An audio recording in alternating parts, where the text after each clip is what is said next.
Sejam bem-vindos a mais um episódio do nosso Descomplica Direito, o podcast do escritório Fábio Ribeiro Advogados. No episódio de hoje, nós vamos conversar sobre empréstimos consignados, né? Também sobre os descontos indevidos desses empréstimos consignados e também vamos aproveitar para abordar essa nova modalidade de crédito ao trabalhador seletista, né, que trabalha com carteira assinada e que tem depósitos na conta de FGTS. Então, hoje estamos aqui mais uma vez com o Dr. Marcos Vinícius, nosso sócio, doutora Sara Gonçalves, nossa sócia, e Dr. Diego Melo, nosso sócio também. Bom, eu acho que a gente deveria começar com esse assunto que está mais na moda, né? Nós estamos em abril de 2025 e há menos de um mês começou a vigorar essa nova possibilidade de crédito que foi aberta para o trabalhador seletista, né? Aquele crédito que ele é baseado no saldo do FGTS, né? O saldo do FGTS como garantia. Então, olha só, eu acho que, pessoal, o Diego, você também pode explicar aqui rapidinho, né? As pessoas estão confundindo muito esse empréstimo com a liberação do saldo do FGTS, né? Na verdade, é um empréstimo que foi autorizado pelo governo federal, criou-se, né, essa nova modalidade que você tem direito a obter algum valor, né, perante a instituição financeira e que vai ser descontado todo mês na sua folha de pagamento e que vai dar como garantia uma parte do saldo do FGTS. E aí, muitas pessoas estão confundindo e não estão ligando uma coisa a outra, né, Fábio? Uma que, por exemplo, que a gente tem que ter muito cuidado com isso. Uma que você não tem estabilidade, né? Você já tem um FGTS para compensar a ausência de uma estabilidade no trabalho, Sim. né? E um outro ponto, quando você fizer esse empréstimo, quando acabar, se você for demitido logo depois, Fábio, como é que vai ficar? Você vai utilizar todo o seu saldo do FGTS para garantir aquela dívida que você fez junto ao banco? Não, na verdade não vai ser bem assim, Diego, mas essa é uma dúvida que todo mundo tem, que você está Isso. falando aí, né? Todo mundo tem. Porque como que vai ser? Pela regra, você pode pegar como empréstimo do seu saldo, da data que você faz o requerimento do empréstimo, do seu saldo de FGTS, você vai poder usar 10% daquele valor e você vai poder dar em garantia o valor da multa rescisória, que seria 40% do valor, né? Então você só consegue fazer um empréstimo, Fábio, se você já tiver aquela garantia lá depositada. Exatamente. Se você, Não por é exemplo, isso? vamos pegar uma pessoa que começou a trabalhar há um ano, né? Um ano, 8% do salário mínimo em 12 meses vai dar mais ou menos R$ 1.500. Então, se essa pessoa for pegar um empréstimo, ela só consegue pegar um empréstimo de R$ 750, que é 10%, que é R$ 150 referente ao 10% que está previsto na lei, e a multa rescisória, que vai ser o restante, né? Os 500, R$ 600 seria da multa rescisória. Então, Né? Fábio, é risco zero para o banco. Pois é. Então, essa que é a situação que eu preciso explicar e que a gente precisa explicar para as pessoas, né? Veja só, quando você pega esse empréstimo, você vai limitar o valor do seu empréstimo a esse saldo. Se você tem 10 anos, então você tem lá, por exemplo, R$ 10.000, vamos fazer uma conta fácil, né? Quem tem 10 anos não vai ter só R$ 10.000, vai ter mais de FGTS. Mas vamos fazer, se for salário mínimo, é mais de 15 mil que teria de saldo de FGTS. Mas vamos fazer uma conta rápida. R$ 10.000. Ele pode pegar um empréstimo de até R$ 5.000. E aí como é que ele faz? Ele vai lá naquele aplicativo do Carteira de Trabalho Digital, clica lá na aba de empréstimos e faz a simulação. Ele vai simular no máximo R$ 5.000 de empréstimo. Aí ele bota aqueles R$ 5.000 e manda a quantidade e manda as propostas, né? Solicita as propostas. Hoje, em abril, ainda se espera até 24 horas pelas propostas dos diversos bancos, instituições financeiras que já estão habilitadas a conceder esse empréstimo. E eles fazem as propostas de prazo e de taxa de juros. Né? Ô, Fábio, então, como é esse risco zero, era para ser então uma taxa de juros baixa. Então, E na prática, né, Fábio? então aí, ó, depois que você faz espera essas propostas, você vai escolher a proposta ali. Mas o que o pessoal também tem que pensar? Que é muito importante, que o desconto, esse pagamento dessas parcelas é descontado em folha. E pode comprometer até 35% da sua remuneração. E veja, 35% do seu salário é muita coisa. Então, as pessoas têm que ter atenção para isso, né? E mesmo assim, as pessoas ainda estão... Muita gente está fazendo, sem pensar. Né? Muito por causa, eu acho que... Não sei se a Sara concorda comigo, mas eu acho que muito por falta de uma educação financeira, né? Sim, é uma sedução, né? Imagina, o trabalhador ali, com todas as suas contas no limite do seu orçamento, aí de Isso. repente um aplicativo que vai liberar até R$ 5.000.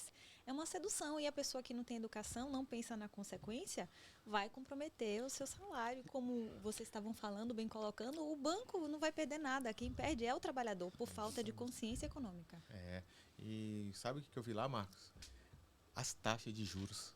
Cara, as mais baratas que eu vi foram da Caixa Econômica Federal, que é um banco estatal, né? Sim. Que visa sempre o desenvolvimento social, econômico das pessoas do Brasil, né? Ligado aí a financiamentos de imobiliários, financiamento de veículos e tal. Mas, veja, a taxa mais barata é 3% ao mês. 3% ao mês. A pessoa que não tem uma educação financeira e ouve 3% ao mês, o que ela vai achar? Que é baixa, que é uma taxazinha baixa, mas Que dá para comprar um novo iPhone. o né, importante de tudo, planejamento. Eu sei que foi imposto agora, aprovado pelo governo agora essa modalidade de empréstimo, mas é bom ter o planejamento. Eu sei que as pessoas que estão aderindo a esse empréstimo, às vezes estão com as contas atrasadas, estão desesperadas, mas o importante, planejamento. Será que se eu pagar todas as minhas dívidas, a parcela que vai ficar do financiamento vai ser menor do que as que eu pagava antes? Ou vai triplicar? Então, às vezes, não compensa. Então, por exemplo, a pessoa tinha lá uma dívida de R$ 5.000 e tinha umas parcelas de 1.500, um exemplo, por mês. A pessoa quitou a dívida, né?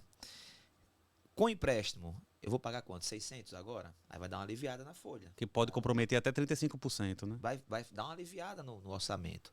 Mas será que vai ter por que dobrar? Vai fazer o empréstimo só por fazer? Só porque entrar, entre aspas, na moda de fazer o empréstimo consignado para os trabalhadores da CLT? Então, por isso que é importante o planejamento financeiro antes de tudo. Sim, não, e olha só. Falando sobre taxa de juros que você falou aí. Marcos, vamos fazer uma comparação rápida. 3% de taxa de juros na melhor proposta. A taxa de juros de um financiamento de um carro está na faixa de 2,2. A taxa média do Banco Central, 2,2, mais baixa. Uma moto, 2,2. O empréstimo consignado ao aposentado, que tem muito mais risco, está 1,8. Porque o aposentado pode morrer. Já se o segurado, se o trabalhador que tem um empréstimo falecer, simplesmente a Caixa Econômica transfere para o banco o saldo do FGTS. O banco não precisa entrar com ação judicial, não vai contratar advogado, não vai pagar custas processuais. E aí, o que vai acontecer? Eles não deveriam jamais cobrar essa taxa de juros tão alta, 3%. Qual seria uma taxa justa? 1%. Porque está garantido o dinheiro. Está garantido. 1% o banco vai ganhar 12% ao ano. Nos Estados Unidos, que está agora num momento de juros altíssimos lá, 4,5% ao ano. Então, você vê, em uma economia equilibrada, os juros seriam muito mais baixos. O banco fala, não, mas tem que cobrar o spread. Spread é quando você tem um risco. O risco é zero. Ou a Caixa Econômica vai dar calote em alguém? Obviamente que não vai dar. Né? E aí as pessoas acham, não, vou quitar aquela dívida com esse novo empréstimo. E acabam piorando a situação. Porque olha o que acontece. Vamos pegar uma pessoa que você falou, está endividada aí, está devendo 5 mil. Ela tem um financiamento de 5 mil para pagar lá, está pagando 1.500 por mês. Aí ela dá uma tropeçada, ficou doente. O filho dela ficou doente, precisou comprar um aparelho, ou teve que comprar um remédio de R$ 1.000, ou teve que fazer uma ressonância magnética. Gastou lá no médico, gastou uns 5, 6 mil reais, ela gastou. Ela não conseguiu pagar a prestação daquele mês. E provavelmente não vai conseguir pagar do outro mês. O que acontece? Ela não paga, o nome vai para a SPC e vida que segue. Vida que segue. A dívida vai ficar acumulando lá. Bom, daqui 5 anos, o que acontece? Aquela dívida acabou, extinta, prescreve. Agora, quando você faz esse empréstimo no seletista, o desconto é na folha de pagamento. Ela não tem como fugir. Se a empresa não repassar, ela tem que descontar o dinheiro do funcionário e repassar para o banco. Se a empresa não repassa para o banco, quem paga os juros e passa a pagar aquela parcela é a empresa. Então você vê, olha a responsabilidade que a empresa vai ter. E não vai ter aquele negócio de chegar o funcionário e falar, patrão, segura aí 2 meses para mim desse empréstimo aí e tal. Ele não vai poder fazer isso. Ou seja, o empregador tem todo um ônus de fazer o desconto, de fazer o repasse. A instituição financeira está com o dinheiro lá, todo o valor garantido. Não tem como. E ainda 3%, Fábio, é complicado. Não, olha só, você pegar só um exemplo prático. Quem pegar 10 mil reais e for pagar em 48 meses, só de juros ali vai pagar 11 mil reais, o dobro e mais um pouquinho. Em 48 meses. E isso a 3%, porque eu vi proposta de 6% de juros. E nós estamos falando de empréstimos consignados aos seletistas, né? E os empréstimos consignados aos aposentados e pensionistas, Fábio? Nossa, esse é um drama assim. Vocês vejam só, né? O que é a falta da educação financeira? O que causa para uma família, né? E até para uma sociedade, né? Infelizmente, depois que foi criado o empréstimo consignado para os aposentados, né? Você vê que quem entrou não saiu. Quem entrou não saiu. O que era para ser um empréstimo e com prazo de pagamento, tem pessoas que estão, desde que se aposentaram, aí, há 10, 15, 20 anos, pagando empréstimo consignado. Né? Infelizmente, ficaram dependentes. São inúmeros refinanciamentos. Ele sai lá com uma verbações. Reféns, porque a família toda, aí aparece a filha, eu tô com um problema aqui, eu preciso comprar um aparelho auditivo. Pai, pega aí um empréstimo consignado. Aí o senhorzinho vai lá e pega o empréstimo consignado, o filho não paga, a filha não paga. Preciso comprar uma moto pro meu neto trabalhar de entregador, tal, tá faltando não sei quanto, a pessoa vai lá, faz um empréstimo e pega. Virou assim um dinheiro das famílias. E sabe de uma coisa, Sara? Repara, a gente está falando quando o aposentado ele vai lá e solicita. E aqueles casos que ele nem solicitou e a instituição financeira vai e deposita o valor na conta, né? Nossa, inúmeros casos. Não, lá quantos processos a gente tem no escritório disso aí, de empréstimos fraudulentos, né? Quantos a gente tem lá, né? E o pior, Fábio, é o seguinte: o banco, sem qualquer solicitação do aposentado, vai lá, deposita aquele dinheiro na conta do aposentado ou da aposentada. Eles geralmente não têm esse controle, esse acompanhamento da sua conta. É educação financeira mesmo. Isso faz parte da educação financeira. Acho até que, sei lá, é uma antecipação de 13º que caiu lá. Ele utilizou, já foi, o dinheiro ele não tem como repor. E aí, ok, a gente vai entrar na justiça para tentar declarar como ilegal aquele empréstimo realizado sem uma prévia autorização, né, Sara? Nulidade do contrato. E aí o que é que acontece na justiça? Pois é, quando em um bom cenário a pessoa é convidada a devolver para depois ter que comprovar que não pediu. E já foi esse tipo de atitude, já foi a questão da alteração exatamente do entendimento da jurisprudência, né? Porque anteriormente a gente conseguia ainda anular o contrato porque o cliente não havia antecipado. Com o acúmulo de ações idênticas, nesse sentido, o Poder Judiciário até mudou o entendimento. Exige que a pessoa devolva o valor para depois discutir a questão da nulidade contratual para suspender exatamente aqueles descontos que né, foram fraudulentos. Fraudulentos. Então, e aí eu te falo, Marcos, na verdade você até consegue ajuizar uma ação quando o dinheiro cai na sua conta e você percebe, você até consegue ajuizar uma ação e você, mesmo sem pagar, você gastou o dinheiro, mesmo sem pagar, você até consegue ajuizar uma ação dessas. O problema é que quando o resultado já está sedimentado na jurisprudência, que o resultado é o seguinte, olha, abate o que foi descontado de você e a dívida da diferença fica para aquele consumidor que foi lesado pagar, né? Então fica lá aquela dívida, sob o pretexto de ter um enriquecimento ilícito, né? Então vejam, começa a início de tudo é o seguinte, é a falta da educação financeira, que nós já falamos aqui, e no hábito que todo segurado deveria ter. Vai sacar o seu dinheiro, tira um extrato antes de sacar o dinheiro. No extrato, não é o saldo, gente, é o extrato. No extrato vai mostrar lá, crédito e INSS. Aí às vezes vem transferência bancária. Olha, transferência bancária, se você não está esperando dinheiro de ninguém, aquele dinheiro ali não é seu. Até porque, Fábio, se for qualquer antecipação de 13º, ele entra como crédito E INSS. Sim. Né? É, Nada justifica entrar um dinheiro na sua conta.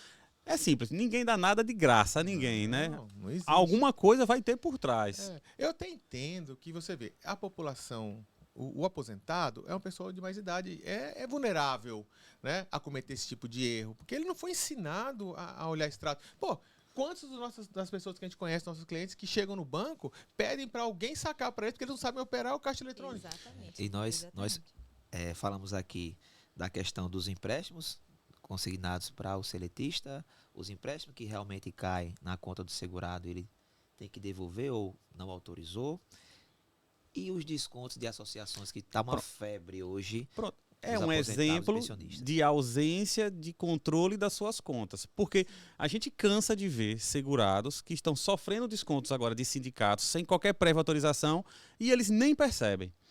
E passam anos sem perceber. Isso. Né? Acho que essa é a grande questão, né? Porque tem pessoas que conseguem, mesmo que um gerenciamento superficial, ainda identificar esses descontos, mas grande parte da população dos aposentados e pensionistas, pessoas que estão sendo afetadas, não tem esse conhecimento, seja tecnológico, porque não sabe acompanhar no aplicativo no celular, seja porque precisa do auxiliar ali do banco para poder sacar. Eles Sim. não sabem. E não tem ninguém, muitos não tem ninguém para explicar, né? Sim, Olha, essa exatamente. questão, por exemplo, aí que o Marcos falou, né? Do sindicato aqui, que nós estamos levantando aqui também. Veja só, se a pessoa tivesse o hábito de olhar o extrato, ela ia identificar que o crédito do INSS, vamos pegar um caso de uma pessoa com salário mínimo, entrou menos que o salário mínimo, então ele sofreu algum desconto. E ao mesmo tempo também ela vai identificar se entrou com dinheiro a mais. Se entrou com dinheiro que não é dela, ela vai até lá, entra na agência bancária e pergunte para o atendente de onde é a origem, né? E assim, nós também temos que entender que essas pessoas que às vezes muita gente não tem ninguém para olhar por elas, e às vezes as pessoas que estão ali com elas também não têm conhecimento, elas também são induzidas a erro pelas notícias que circulam, né? Vou dar um exemplo para vocês aqui. Toda hora aparece no YouTube alguém falando: governo autorizou o 14º salário. É. Pronto. Outra coisa que aparece direto no YouTube, eu não vou falar do YouTube, vou falar do Jornal Nacional. Aparece lá: aposentados e pensionistas vão ter direito a receber dinheiro de uma revisão, os atrasados da revisão de benefício. Mas ele não fala quem é, quem tem direito, quais pessoas vão ser abrangidas, só fala assim, no geral. Aí aparece lá uma pessoa: esse aqui aposentou e você vai receber não sei quanto. Aí a pessoa fala: não, eu recebi um dinheiro bom, tudo na reportagem, tudo para chamar, porque quando você fala em aposentado e pensionistas, que vai receber dinheiro do governo, do INSS, obviamente que a audiência vai aumentar demais, porque todo mundo tem um aposentado em casa, quase todo mundo tem um aposentado em casa, ou tem um aposentado na família. E o próprio aposentado também vai se interessar. E aí, chega lá, ele vai receber o dinheiro, vai pegar, meu saldo aqui tem 3 mil, poxa, é meu. É o governo que antecipou o 13º. Não, Exatamente. é aquele atrasado que falou na televisão. E aí ele pega esse dinheiro e gasta. Depois descobre que é um empréstimo consignado. E o pior é que os descontos de sindicatos e associações ficam tipo que camuflados devido ao valor. Que geralmente é R$ 35, R$ 45, R$ 75.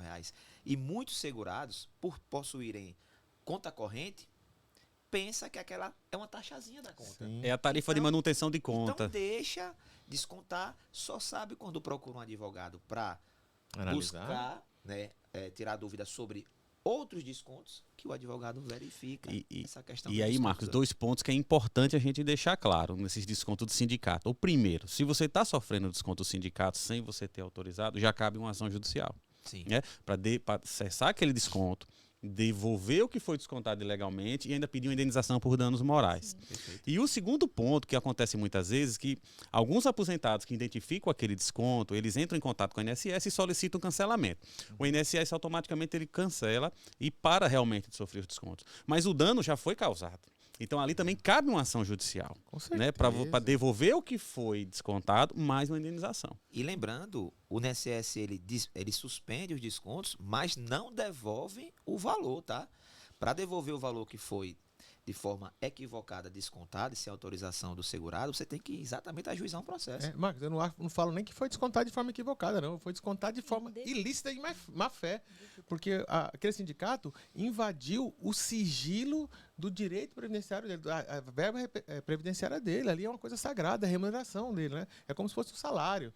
E ele invadiu aquilo sem autorização da pessoa. Olha, o que acontece, gente? Vamos assim, tentar simplificar. A gente vê lá no dia a dia nosso que os principais problemas são esses empréstimos indevidos, que aparecem, que a pessoa é surpreendida com desconto na conta dele, na remuneração dele lá que vem do INSS, sem que ele tenha autorizado. A gente também sabe que desses empréstimos chamamos fraudulentos, também tem aqueles refinanciamentos, que a pessoa nem pede, ela está pagando lá, fez um empréstimo para 5 anos, quando chega a 3 anos, cai um dinheiro na conta dele e cai lá R$500 e já prorroga para mais 5 anos o benefício aquele desconto.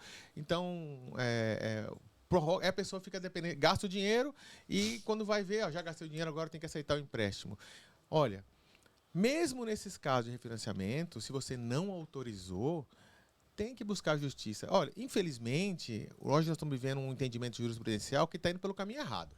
Né, na minha opinião. Eles estão querendo barrar esse tipo de processo, dando valores baixos de dano moral. Às vezes nem dão dano moral.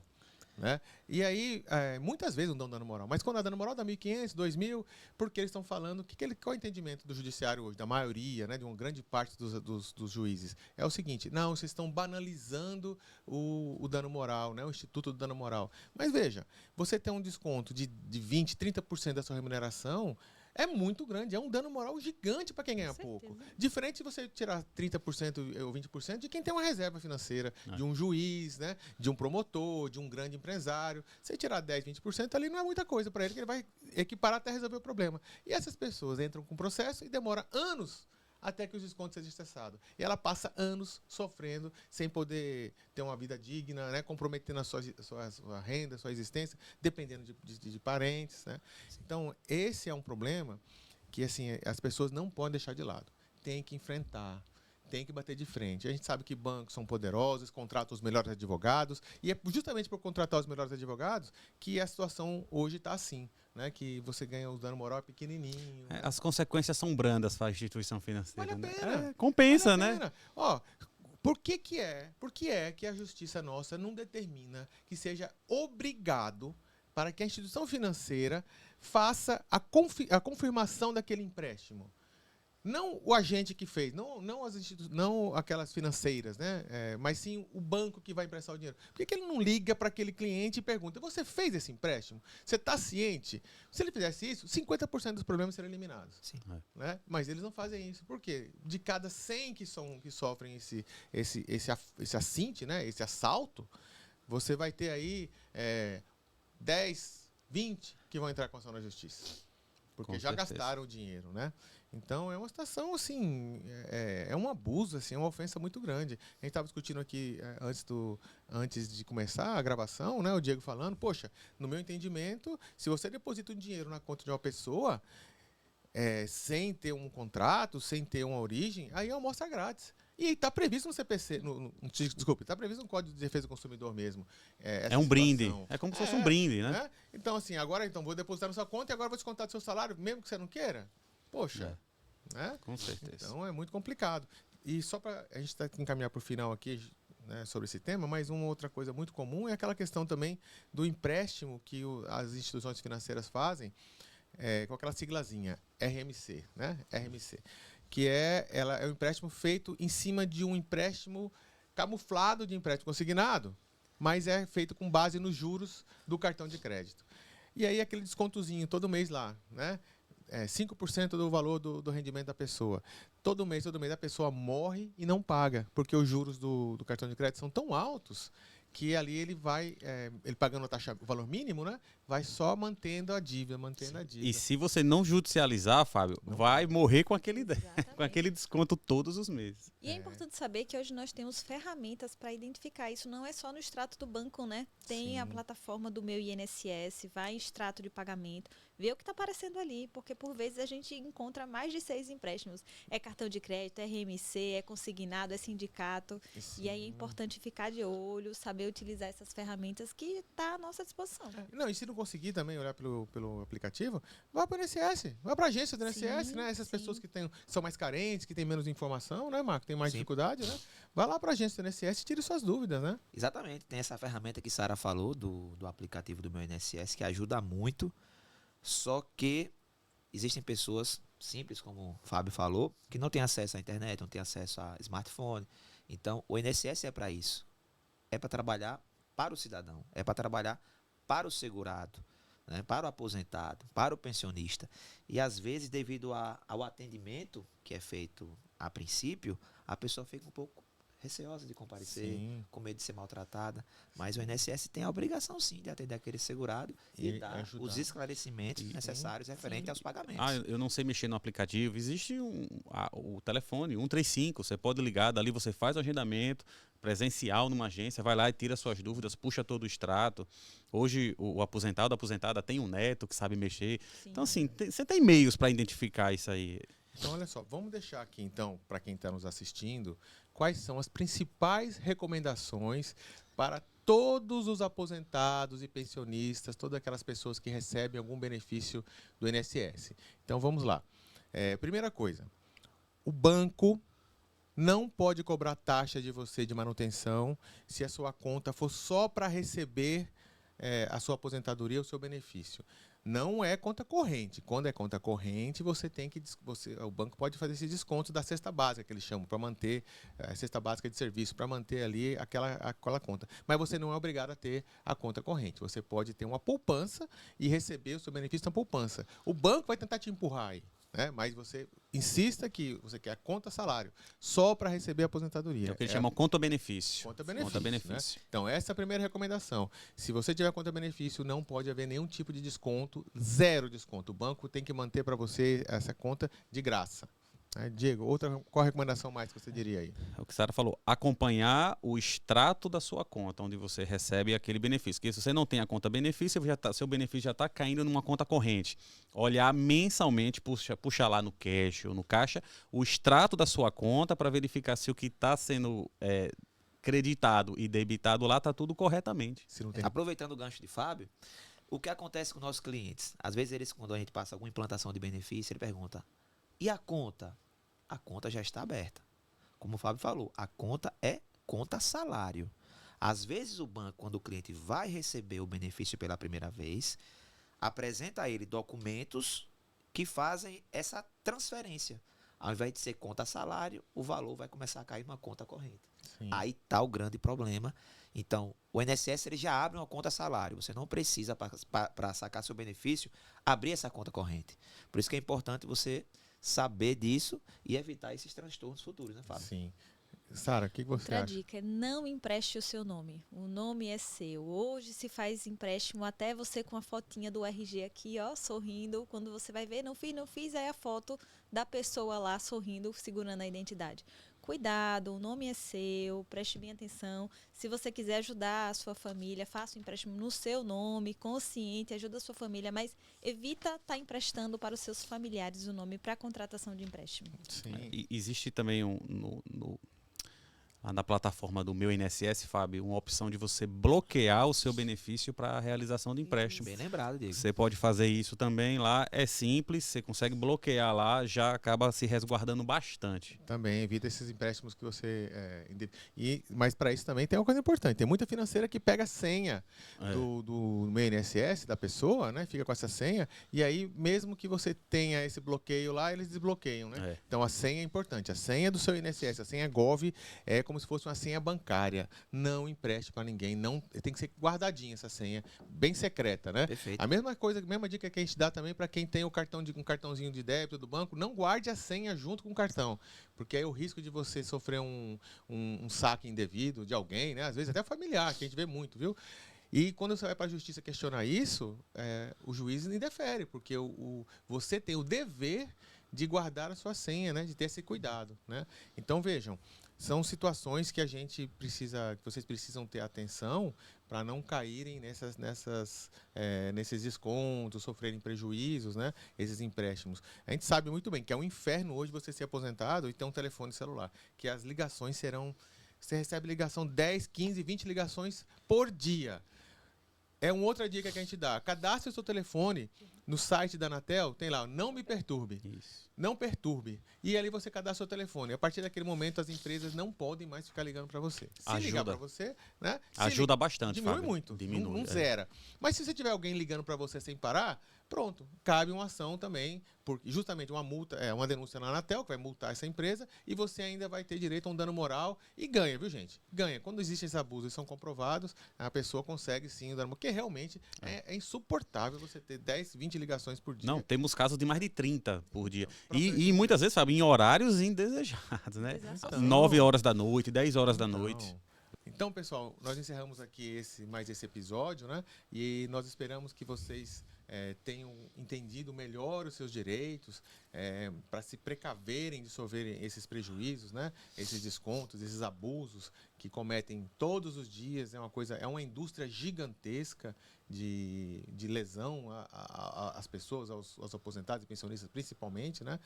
Você que é jovem ainda, que não entende de educação financeira, não entrem nesse empréstimo consignado pela CLT se você não tiver todas as informações de forma muito claras e se você não tiver um planejamento. Né? Então, não entrem porque o seu salário vai sofrer um desconto e é inevitável isso. A empresa não vai deixar para lá. Vai ser obrigada a fazer o desconto. Tá? E se ficou alguma dúvida, né, sobre esses assuntos aqui, eu peço que vocês deixem aqui, ou na nossa caixinha do Instagram, ou até aqui no próprio YouTube, né? Deixe lá a sua informação, a sua dúvida, que nós vamos procurar responder para você, né? De forma mais breve possível, tá bom? Bom, vou pedir para aproveitar e pedir para vocês compartilharem esse vídeo, esse episódio, com aquelas pessoas que precisam desse tipo de informação, né? Quanto mais você espalhar, mais pessoas vão se precaver de sofrer prejuízos, né? Ou sofrer esses verdadeiros crimes, né? Que são cometidos contra as pessoas aí. Então, muito obrigado pela sua audiência e até o próximo episódio. Um abraço. Até mais. Tchau, tchau.